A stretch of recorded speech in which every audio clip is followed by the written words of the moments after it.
Hi guys, how are you?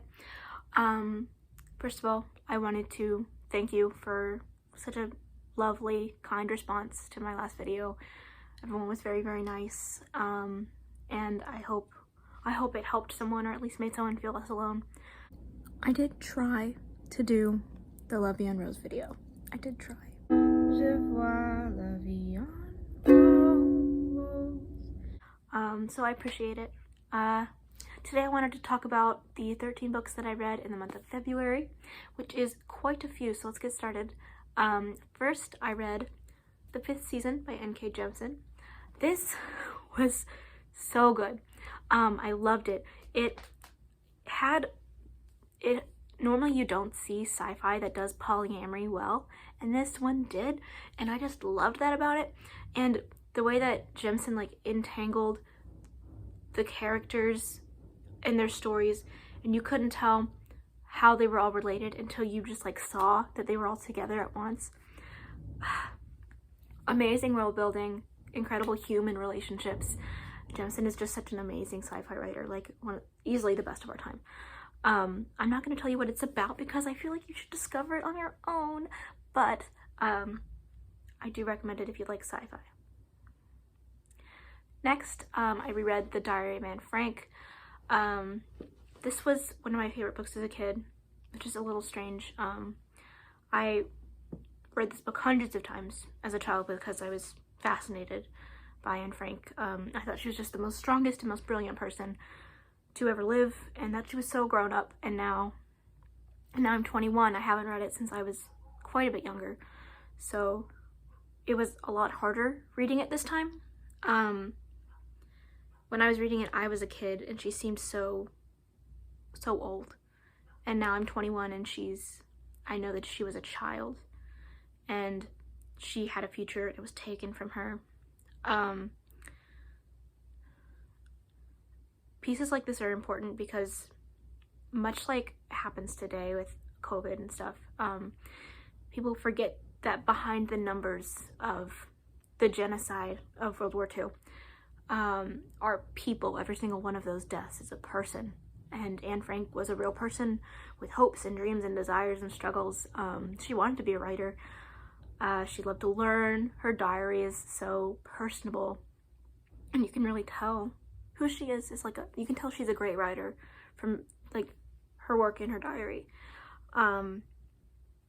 So I do think it's very important to be reading this. Also, if you read this, you should also read Night by Elie Wiesel, and an article I'll link down below about why people chose Anne Frank to hang as the example of the Jewish people during World War II, and how it has to do with the sanitization of violence of the period. But I recommend all three of those reads to get a full perspective. Next, I read Outlander by Diana Gabaldon. This was a reread for me. It was good. I like the show. I haven't watched all of it, but I feel like I might get started again. It's a good book, entertaining. There's a lot of rape scenes in it, which were quite unpleasant and uncomfortable to read through, so trigger warning for that. Next, I read Black Panther Volume 1 by Ta-Nehisi Coates, and the art of this was gorgeous, just beautiful. The colors of it are so lush. There was a queer woman of color relationship, which is a delight.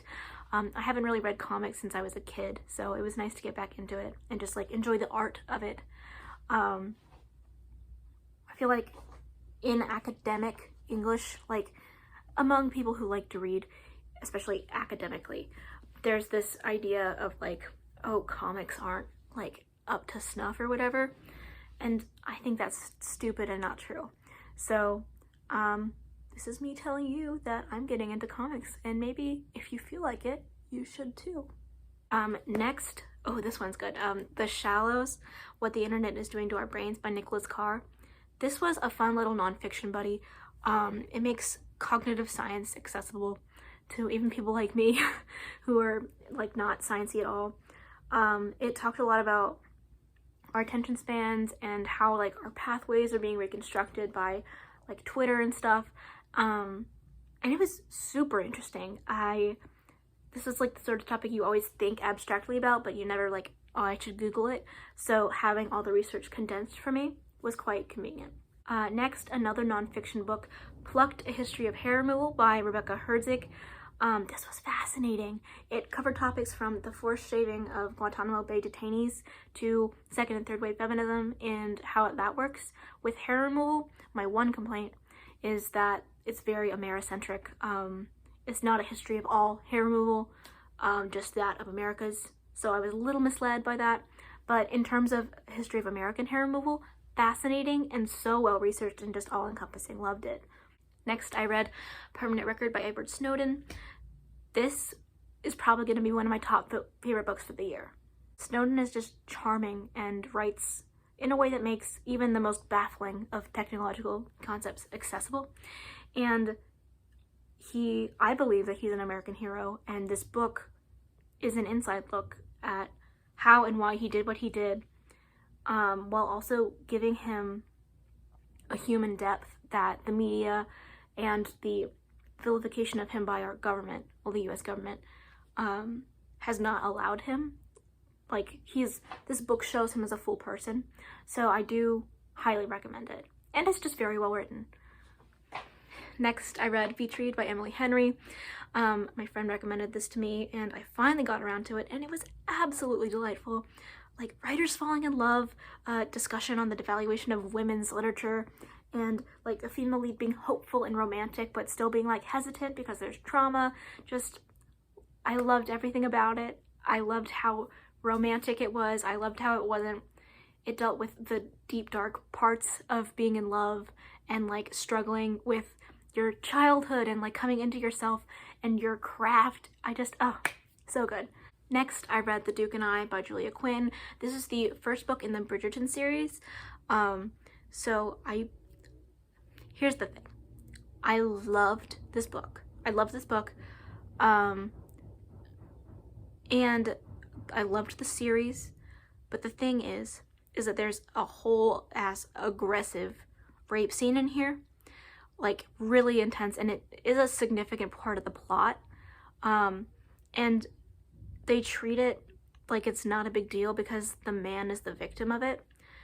And this could have been one of my favorite books ever, but the way that they treated the rape scene and then treated the man afterward, and like the whole situation, and how they there was no repercussions really for the rapist, just left me with like a bad taste in my mouth, and it was icky and made me sad and sick, and like, I don't know. This was written in 2005. Obviously, I'm not excusing like that, but I was really surprised that they didn't change it from the book to the TV series, because like, I would have thought that we'd come further than that, but apparently we haven't. So, however, I do recommend this book.